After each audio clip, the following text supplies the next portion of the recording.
All right, hello there, ladies and gentlemen. Moltrap here, coming at you with game number 1 of the quarterfinal between iloveoov and XellOs. There you can see both of them on your screen. Oov on the left, XellOs on the right. Both absolute freaking legends, and some of the top players to ever play the game of StarCraft. Very excited to watch this series here right now, and we're going to get straight into it. Quick reminder that the games that I'm going to be casting for the round of 8, I'm not going to be casting in the order that they played, because I believe they played game 1 of all the quarterfinal games on one day, and they played games 2 and 3, if there's a third game, on another day. I don't want to do that way. Instead, I'm just going to do the individual matchups by themselves as best of 3s. So that's the plan. Also, major important announcement to make. Huge news, ladies and gentlemen. Diggity's back. Diggity is back. Yes, if you haven't seen or heard, Diggity is back as well. Oh my gosh, what is this, 2008 again? We got Rise back, we got Moltrap back, we got Diggity back now as well. And anyway, I was just chatting with Rise the other day. He hasn't done anything in the last few weeks or so, but he's gonna get back into it once things settle down. We're gonna do some more matches. I'm moving soon, and he has been doing some life stuff as well. But hopefully next month we'll get together and we'll actually do some more multi-commentaries. So that'll be cool. Anyway, but Diggity is back, so go check out his channel, which I believe is just Diggity SC, right, on YouTube? I'm going to look that up right now. YouTube.com/Diggity SC, right? Yeah, that's correct. Okay. It's been a while, man. It's been a while. And it's cool. He's doing StarCraft matches, a lot of modern foreign StarCraft matches, doing replays, but he's also just kind of talking about life and cool stuff. And I just saw that 3 hours ago, as of this cast, he uploaded his potato soup recipe. Dude, his potato soup is the bomb. I've had it multiple times. I love his potato soup. So go make some Diggity special recipe potato soup for St. Patrick's Day. Which is, St. Patrick's Day has a new meaning for me, by the way. Because St. Patrick's Day is now the anniversary of the day that I got laid off from my job, my full-time job that I had before. So, happy times. But anyway, here we are watching some StarCraft, so it is happy times. So anyway, enough with the announcements. Let's get into this game. There's Oov right there on your screen. He's going to be the yellow Terran at the 9 o'clock position. And XellOs is the teal Terran at the 12 o'clock position. This is the map Requiem, which we all know and possibly love. The weird map with the reverse ramps and the cross of crystals in the middle that you can see right there for a moment. In any case, excited about this match. Oov, for a minute there, looked like he was unstoppable. And in 2004, he was the Bonjour. He was winning all kinds of stuff. He won 25 games in a row. I keep saying that. I know you're probably sick of hearing that stat, but it's just amazing. I don't know if it's been done since then, actually, that anyone has ever had that strong of a matchup that they've won 25 pro games in a row in the same matchup. I don't think that's ever happened again. I'll have to look it up, though. But anyway, Oov, super, super strong, but he's been struggling a little bit lately, especially against other Terrans, actually. He's a really strong TVT player, but some of his losses have been to Terrans. And so here XellOs might be a little bit of a threat for him. XellOs, on the other hand, also a strong player from a couple years ago. He was the strongest maybe of I think it was 2003 or something like that. And he's not been quite at the tippy top level since then in the last year, but he's still a force to be reckoned with. He's still super, super smart, super talented player. So it's gonna be awesome. Anyone could win this. It's gonna be a great matchup. Excited about it. And we do have a 2-factory push here, basically. Well, not push, but we have a little bit of a push coming out by Oov, the yellow Terran, pushing in here with a lot of Marines. Now, XellOs has 2 factories. He's gonna probably be able to defend this. It looks like he's a little behind on units, but he's gonna be able to catch up very quickly. He has the defensive position here. He can defend the bottom of that ramp, set up a little bit of an arc. And so Oov now getting his armory, and it looks like a second factory a little bit later. So Oov going for a little bit of a fast push here, and now he's trying to push up the ramp here. Oov has the high ground, though, And so XellOs' forces are going to get cut in half and lie down in the lava on this map because they are having to shoot upwards and they're missing half of their shots. And so EVER, despite having a disadvantageous army, just has the better position. And XellOs makes the mistake of fighting up the ramp and loses the battle as a result. He is going to kind of eventually come out ahead here just because he's got more forces popping out of his factories right there. But that was not really a great encounter by XellOs. He really fighting up that ramp was just, I mean, I'm not sure why he did that exactly. He had the superior force, but like that tank must have missed so many shots because the tank should have obliterated the enemy pretty quickly, and it didn't, and the tank ended up dying instead. So really, just a really bad situation for XellOs. Of course, obviously he's not out yet, but he did lose more than he should have there. He should have been able to, well, it not essentially should because EVER was going to hold the high ground. But if he'd fought EVER on an even ground, then you know he could have. Whoa, those mines! Oh, that Goliath soaked them all up. Anyway, if he fought on even ground, he would have won the battle and had been at an advantage. I think maybe he might have been thinking, I have to push up this ramp though, because otherwise I'm gonna get stuck in my base. He's gonna get a second factory up and running. He's gonna get more reinforcements. So I'm gonna get stuck in my base, and he'll be able to expand and take the long game. So maybe he felt like he really needed to push up that ramp one way or another, even if he lost some forces. In any case, EVER, we saw that armor going up, is now producing mass Goliaths. One of them has died to a couple mines, and he's being forced to kind of stay put because of the mines of XellOs keeping those Goliaths at bay. But before too long, he's probably going to get... Let's see. If we see his base again, we'll see what he has in terms of scanners or what have you. No scanner. No academy? Second command center going up. Looks like he's going to actually float it to one of the side expansions instead of taking his natural up the ramp, which is kind of interesting. Anyway, XellOs has the Goliaths out now as well. He's done a little bit of a contain with the mines. And now he's starting to build up his own forces. Probably going to see XellOs expand before too long, I think, as well. Okay, there's the academy. So, we are going to see EVER get some scanners pretty soon. He's got tanks as well. So he's got a very strong army. Decent strength army right now. I don't know if XellOs actually even made more. Okay, so now he's going to try and kill these mines without the scanner. He's just going to try and bait them out with the Goliaths, I think, and kill them with the tanks and the other Goliaths, maybe? Does he have the guts to do it? Does he have the guts to try to kill the mines without a scanner? Nope, he's just going to siege up. Just going to play defensive. Okay, now he's actually going to shell the mines with the siege tanks. Oh, that's too many! That's too many! I don't know if you just heard the Korean caster say controlo. Or control. Talking about the control there on the Goliath. Moved a little bit too much too fast. The siege tanks needed to reload their cannons in order to be able to fire down those mines. They didn't quite have the chance to. Anyway, so EVER has interestingly taken control of his expansion, but he's floated his command center to a different base altogether. So he's actually going to expand in a different location.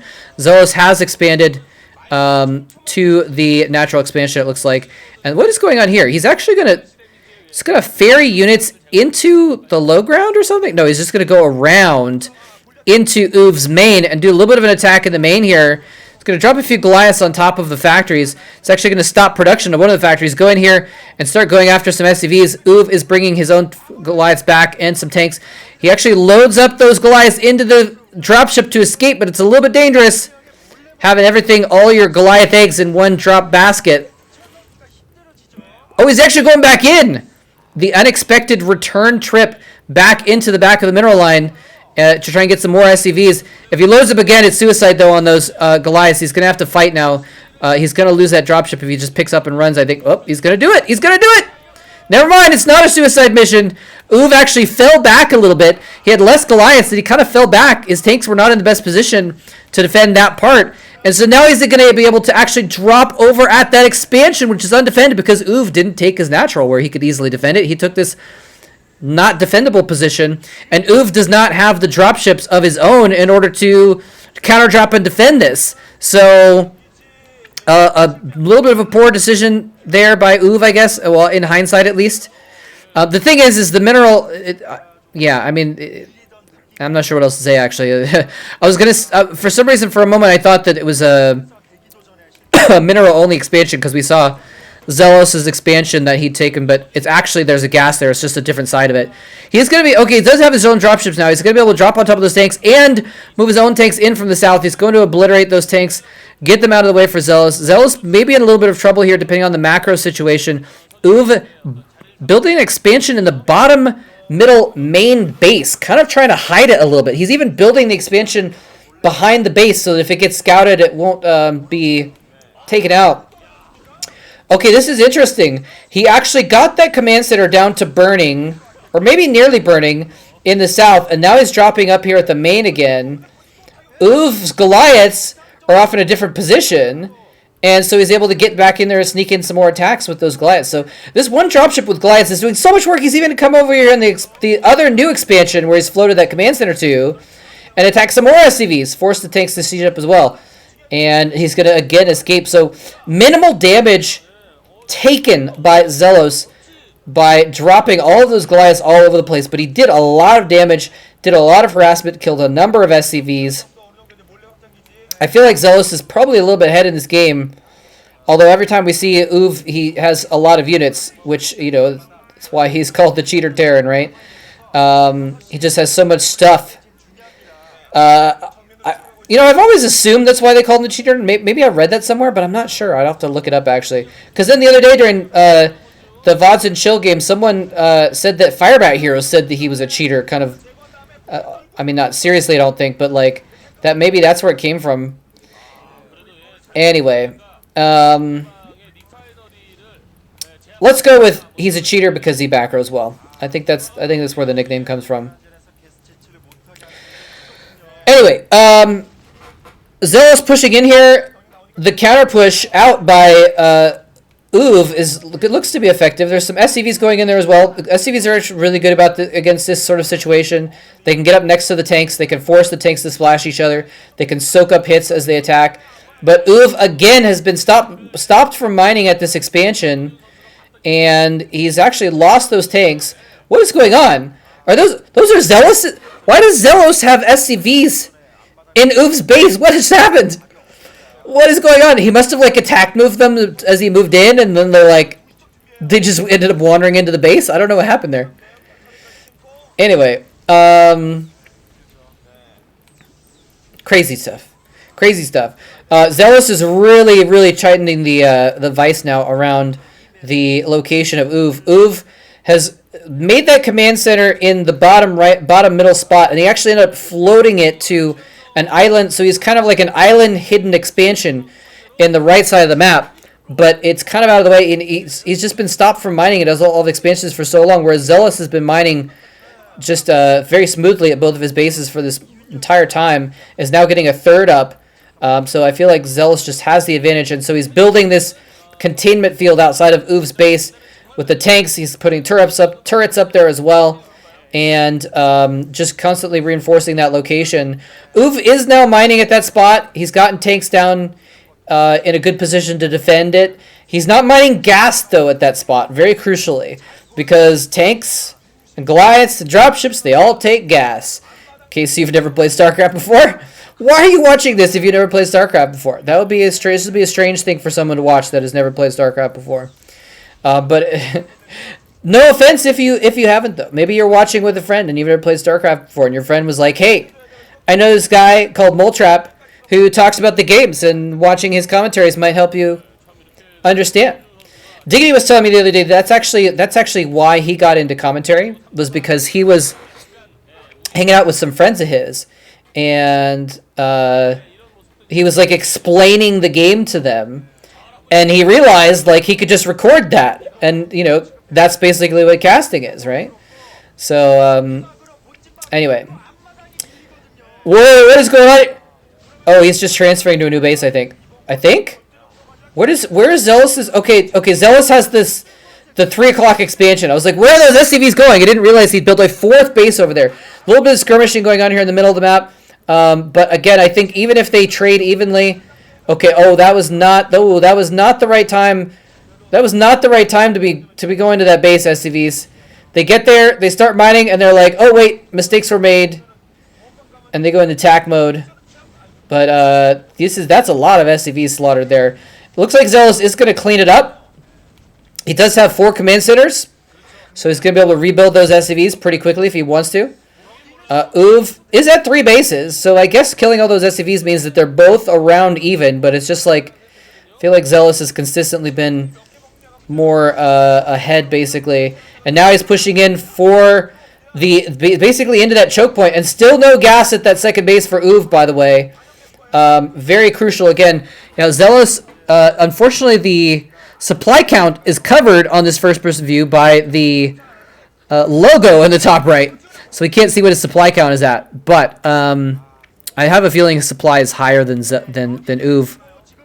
EVER once again trying to drop the 9 o'clock base, while in the meantime, XellOs going in to drop the main.